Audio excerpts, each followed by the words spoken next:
Hi, my name is Jim Romer. I am the senior and I guess founding partner of the law firm of Romer, Wallens, Gold, and Minot.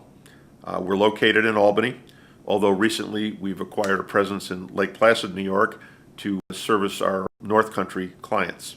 I began practicing law in 1969 when the Taylor Law was validated by the Court of Appeals. The Taylor Law is the law that governs the relationship between public employers, their employees, and their unions.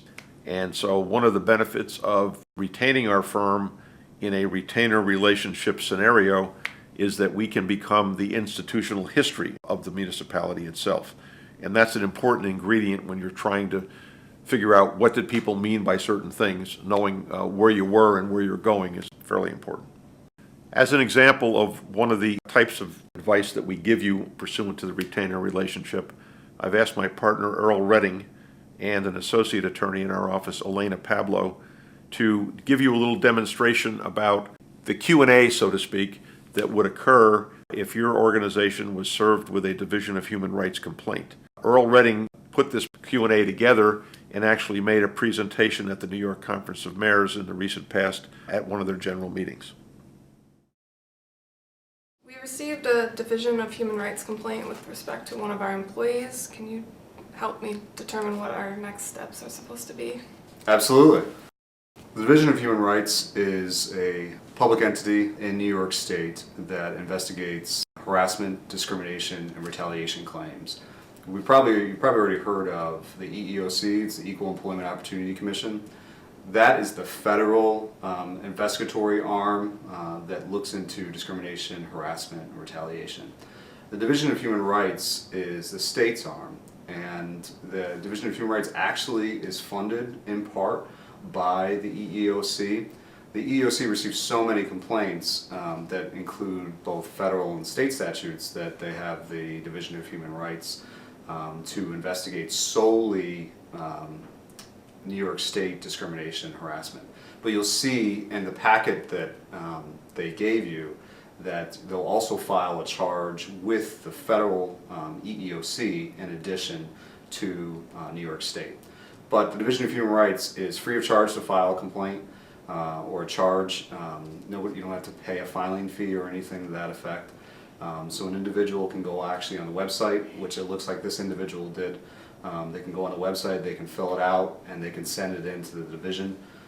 The division will look at it, which they did here, and determine whether or not they have jurisdiction. Essentially what they're doing is they're looking to see are they alleging discrimination and or harassment, and does it meet within the statute of limitations, meaning the period of time that they have to actually bring their claim. So the division is the, once they have the complaint, the charge, it's now the division's charge. And so the individual here who's alleging, it appears that they're alleging gender and sex discrimination, that the individual here now is given their charge to the division to investigate. So it looks like here that the division says that, looks like he received this yesterday. It's dated actually the day before. The division says that you have 15 calendar days from the date of this letter to file a response. We need to file a response. And so what we need to determine first, which I need to know from you, is are you aware of the facts that are in here? And if you are not, then we need to ask for an extension. It's easy to ask for an extension from the Division of Human Rights. All you need to do is call up the division, advise them who you are. I can do that obviously as well, and ask for an extension. We always ask for a period of time specifically. And then we followed up with a letter to them saying this is to confirm that we have an extension. What the extension does is it gives us an opportunity to look into the complaint if we don't know anything about this until just now. It gives us a chance to look into the complaint and find out what are the defenses. Also to find out, is it true, is the individual being discriminated and or harassed, so therefore we can put a stop to it if we need to do that. If we haven't conducted an investigation or we haven't been aware of the behavior, should we now initiate one if one has not been initiated already? Definitely. We should definitely do that. Either we can do that or you can do that internally. What we need to do is look into the facts of the complaint and look to see who is alleged to have discriminated and harassed or even retaliated against the individual filing the charge. Then we need to talk to all the employees that are also stated in the complaint. There may be a chance or an occasion, and I'm not having looked through here, but there might be an occasion to see if the person alleging to do the harassment or discrimination should be disciplined. That obviously will implicate other avenues such as discipline under Section 75 of the Civil Service Law or under the collective bargaining agreement, and we may need to speak to that person and give them a union rep. I know that you have a harassment policy in place. We need to follow that harassment policy to the T and to the letter when we're investigating this to make sure that we do everything proper. And we also need to find out whether or not the individual has made any other complaints to supervisors. One of the things too we need to get is the personnel jacket of the employee. And while I'm speaking, one of the first things I need to ask you is, have you notified your insurance carrier? Because if you haven't, we need to do that immediately. And we need to do that as soon as we're done here. And what that does is that if there's coverage by your insurance carrier, that may pay for attorney's fees, and also if there is discrimination or harassment at the end, determined by the Division of Human Rights, then they may pay for that, and it wouldn't be on the municipality to pay for it. Okay. Who within our organization should we notify that the complaint has been filed in addition to the supervisor or personnel? Well, we should definitely talk to the employee supervisor, notify them.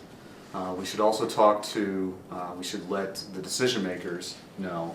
So either the county manager, the village mayor, the town supervisor, we should let the decision maker know that a claim has been filed. One of the other things that we need to do is we need to let those who are supervising the individual know that we need to preserve all records associated with that individual. So if there are any emails that are associated that have gone back and forth, any other records, we need to preserve those immediately and put a preservation letter down. And I have that and can provide it to you. And the preservation letter essentially will ensure that we are keeping everything and not destroying. I don't like to use the word destroy, but that's the word that the courts use, and definitely any plaintiff's attorney will use as well. But we're not getting rid of any sort of information or documentation that someone may say is useful to this. And so what we need to do is talk to our IT, make sure that we preserve all emails and copies of those, and then we preserve any and all documents related to this. And we also need to, in addition, as I said, the insurance carrier, if we are self-insured, we need to let our insurance department know. And we also should obviously, as I said, let the decision makers know as well. Okay. And are those documents to be included in our response to the Division of Human Rights?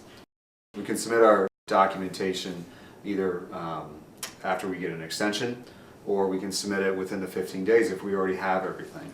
What we can do is, in terms of responding, we do a position statement. And the position statement will include an introduction. I will do that, and I do not think that is a best practice to submit a one-page position statement.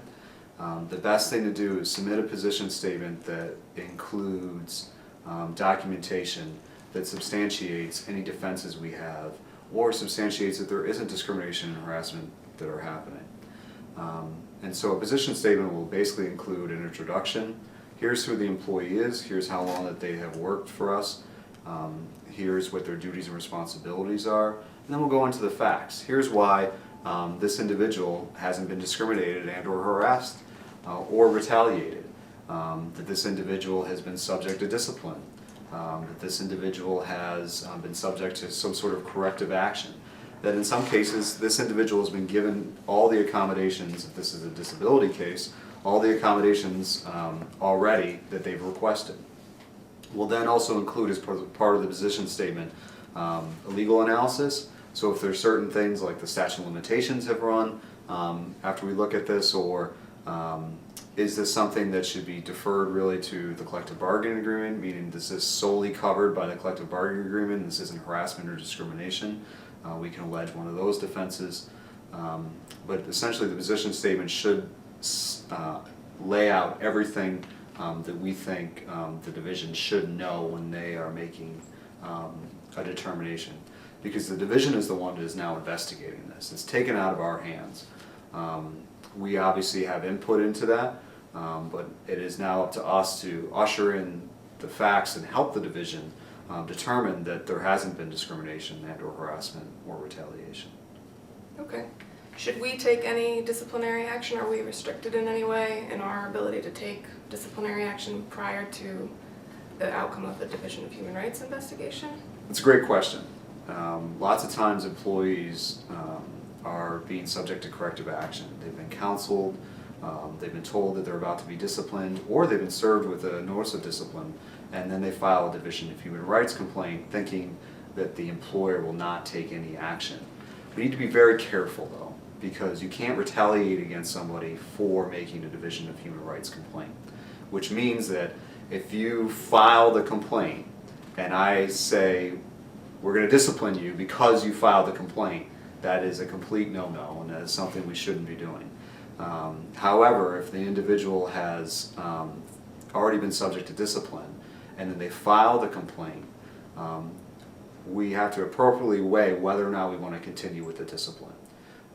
Because you're probably going to get another charge, if you haven't already, of retaliation. What we need to determine is that we're taking a legitimate, non-discriminatory reason for disciplining them. Basically, we've got to make sure that we have already told this individual, or the individual making the charge, that they are already part of the corrective action and already going to be disciplined. And so we can make that determination if we need to discipline, if that's the case. But it is something that we need to firmly talk about and determine whether or not that's something we want to do. But it is not something we are precluded from doing just because an individual has filed this complaint. Okay. So once we file our response to the Division of Human Rights, what's the next step in terms of their investigation? So the investigator will generally contact me by sending a letter saying that they want to set up a conference. And the conference is either one party or two party is what they call it. A two-party conference is where we sit down with the investigator and we sit down with the person making the charge on the other side. The investigator will also generally ask for documents. One of the things that what I like to do in submitting a position statement is to include the documents right in the beginning, so therefore we're not scrambling to find things, and the division has everything that they need, or that will help them prior to the conference. So generally the conference will be scheduled. The division will say who they want at the conference. If we think that there's somebody else that they should talk to, what we can do is we can call up the division and talk to the investigator and say, hey, we're going to provide such and such supervisor there as well. So the investigator has that down in her notes, his or her notes, prior to making or prior to the conference. Is the employee entitled to union representation or legal representation at the conference? It's completely up to them. Generally, a union rep doesn't come with the employee to the Division of Human Rights, but that's completely up to them. I have seen that in the past. Sometimes an employee has an attorney, and that attorney will be at the conference as well. Under the Division of Human Rights, generally you can't get attorney's fees. And the Division of Human Rights, it makes it so that you can make the claim without having an attorney. And actually, if the division finds probable cause after all is said and done as part of their investigation, the next step is to go to a hearing. and the division actually will provide that employee with a Division of Human Rights attorney to help them and to be their attorney throughout the stage that goes to a hearing. But at the two-party conference, it's an interesting conference because it's the investigator asking the questions. Even though I would be there with you, I can't ask you questions generally directly. It's generally the investigator that is asking the questions of us. There's no cross-examination by the employee or the charging party or their attorney. It's actually what generally happens is after the investigator is done asking you and or our witnesses questions, the investigator will ask me if I have any questions. I generally have to pose those questions to the investigator, and then they'll ask the questions because it's the Division of Human Rights investigation. One of the best things I can say is that we try to assist the investigator in getting out the facts that we think are helpful to us, but also getting out the general background facts, because the investigator, if you think about it, they're not employees of the municipality, so they're kind of looking at this from the outside. So we need to kind of get them framed as to how many employees we have, what the general functions are, and what the general layout is of where this employee works. How should we as the employer prepare for the conference? Is that something that we'll prepare with you, or we should be preparing on our own? No, absolutely. I'll sit down with you and the individuals beforehand, and we'll discuss what the charge is, what our defenses are. We'll go over what the facts are. I can't tell you what to say, but I can advise you exactly, really, how a conference is structured, and that you need to answer the questions truthfully and honestly of the investigator. Because if you think about it, the investigator is looking at not only, okay, they're trying to find out the facts, but they're also looking at, okay, are we telling the truth? Is what we're saying really true? And they're also looking to see, are we discriminating against this individual, or is this individual making the claim because they're about to be disciplined, or they're about to be laid off, or something to that effect. After the conference, how long is it generally before we can expect a response from the division on their decisions? Not too long. Generally, it differs, but the Division of Human Rights has specific timeframes that they have to make sure their investigation is done and make sure they get their determination done. And so they'll generally move the process along pretty quickly. It's generally about 30 to 60 days, sometimes even shorter than 30 days that we'll get a determination. And what we're going to get is we're going to get a determination that either there's probable cause for discrimination, harassment, or retaliation, or there isn't probable cause. If there is not probable cause, which is something we hope and will strive for, generally then it's up to the employee to file a court action. So they actually have to go to court after that and say that the division's determination wasn't supported by substantial evidence, which means essentially wasn't supported by evidence, or was something that was arbitrary and capricious, meaning they did something wrong as part of the investigation. However, if they find probable cause, they'll set forth within the determination why they're finding probable cause. What is it that they saw and or heard and or read that led them to believe that there is probable cause of discrimination and or harassment. Then what happens is we'll proceed to a hearing. We'll proceed to a hearing in front of an administrative law judge that is employed by the Division of Human Rights. And that administrative law judge will generally be in Albany and or Rochester or Buffalo. They used to have stenographers at the hearing. Now they're generally doing the hearings just by audio, and that'll be almost like a trial, where we'll be sitting down. There'll be an administrative law judge sitting in the front. The employee will be there along with their representative, either through the Division of Human Rights or their own self or their own attorney, and then it'll be us, and we're going to have to present evidence to defend the municipality against the probable cause determination. It's up to the employee to go first, though. And we have the opportunity at that hearing to cross-examine that employee and usher in any evidence that we feel is appropriate.